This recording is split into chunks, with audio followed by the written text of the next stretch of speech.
I always want to talk about something that people don't know about. Fun fact. A lot of people didn't know that I have actually a particular Batman villain, a particular favorite Batman villain. No, it's not the Joker, although I do like his rivalry with Batman. And no, it's not Catwoman, although I do find her to be a crush and my favorite shipping of her with Batman. And it's not Clayface. It will never be Clayface. It's not Harley either at the same time of it, but I do love Harley as the character herself of it. It's actually a character I don't really talk much about, and it's pertains on the situation, so I figured why not talk about it. So I'm talking about Mr. Freeze. That's my favorite character. Fan of Mr. Freeze ever since the original Batman animated series, and then finding out more about him in earlier cartoons in some cases. And he's always been a fascinating character for me. Back in February of 1959, Sheldon Modoff, Bob Kane, two artists who worked with writer Dave Wood, decided to create a character and a villain for Batman issue 121. And he was introduced as a mad scientist with an unknown birth name and under the name Mr. Zero.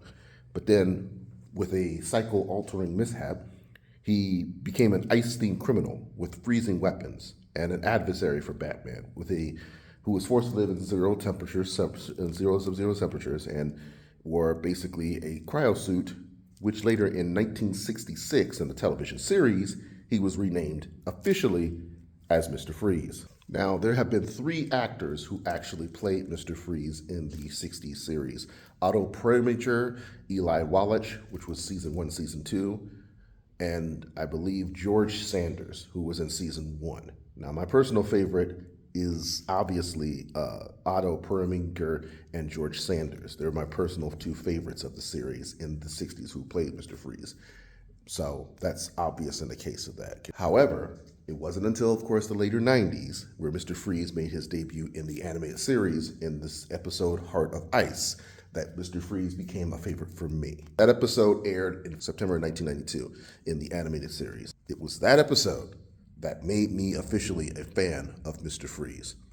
Of course, the episode was written by Paul Dini, directed by Bruce Timm, and music by Todd Hayden, if anything. And the performance by Michael Ansara as Dr. Victor Freeze was memorable as hell. It was his pan delivery that made me officially a fan of Freeze. His delivery in that entire episode won me over completely. That's Mr. Freeze to you. It was that version of Freeze that made me officially a fan of the character. And everything about that episode, it's why I understand why that episode was considered very highly successful, to the point I believe it got an Emmy nomination. I'm not sure, I can't really quote on it, but it is my personal, I do know I have a favoritism for that episode. Right up there with, of course, Joker's favorite, Howley's Holiday, and I believe, if I want to say, Robin's Reckoning. But if I had to say my favorite episode, right next to Joker's favorite, Heart of Ice, 100%. And of course, that would lead to the animated film that would be the sequel to the Batman animated movie Mask of the Phantom, which is, of course, Sub-Zero, which I'm, of course, obviously a fan of it. Now, of course, that would later on come to the 90s, in 99, some cases about it, when, of course, our former governor of California, acting extraordinary Arnold Schwarzenegger, would put on the cryosuit and play Victor Freeze, of course, in the Batman and Robin film by Joe Schumacher. Now, we can all make the jokes about that movie being terrible and not aging well in the sense of it, like a dead fish, but looking back, the corniness of it, it's lighthearted than compared to what it was, if anything. But I have to tell people, if anything, some of my favorite stories in the comic books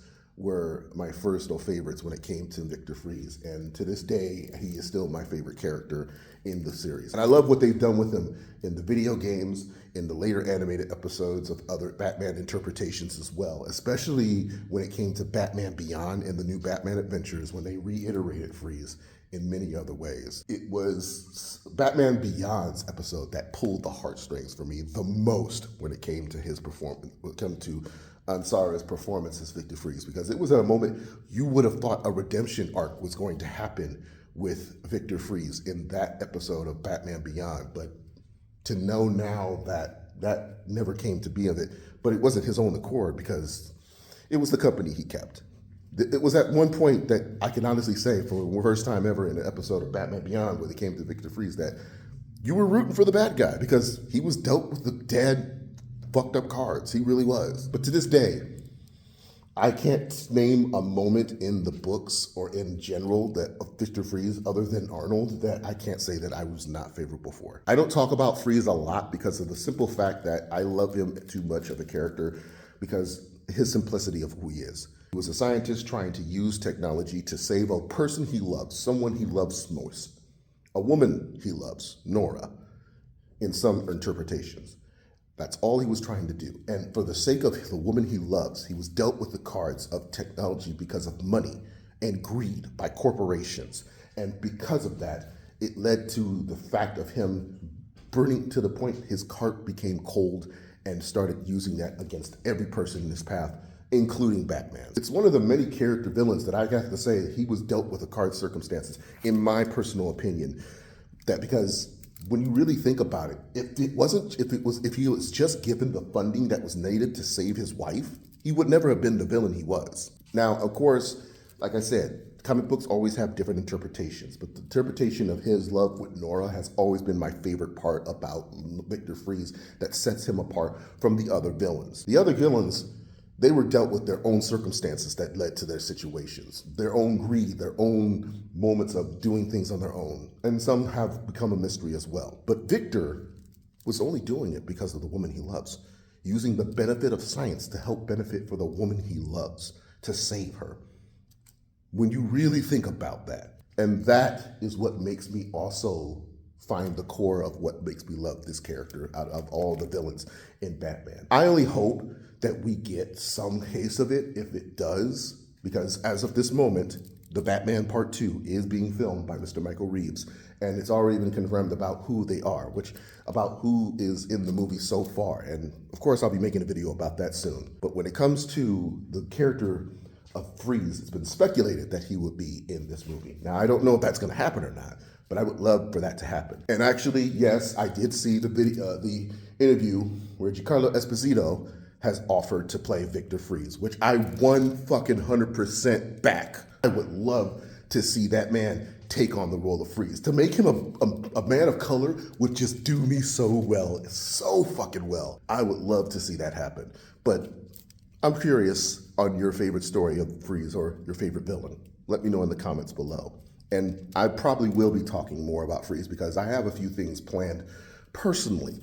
If you paid attention to my page, I have some plans things soon with Freeze, which is what led me to deciding to make this video in particular.